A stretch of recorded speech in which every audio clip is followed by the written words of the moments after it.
जो भी आपके नज़दीक आने की कोशिश करता जुलझना के हमले का निशाना बन जाता। इस तरह इस सवारी ने 40 यजीदियों को वासिल जहन्नुम किया। उसके बाद जुलझना आपके करीब आया और अपनी पेशानी को खून मजलूम हुसैन अलैहिस्सलाम से सुर्ख किया।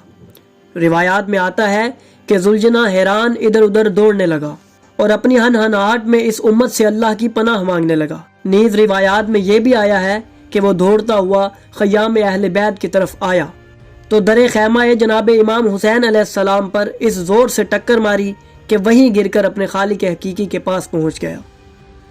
अबी मिखनफ ने लिखा है कि अब्दुल्ला बिन कैस ने इमाम हुसैन अलैहिस्सलाम के घोड़े को दरियाए फुरात में छलांग लगाते हुए देखा और उसके बाद खुदा मालूम कि वो कहाँ गया। नाजरीन, इमाम जाफ़र सादिक अलैहिस्सलाम का फरमान है कि हमारे इस घर से निकलने वाली हर शय हक होती है।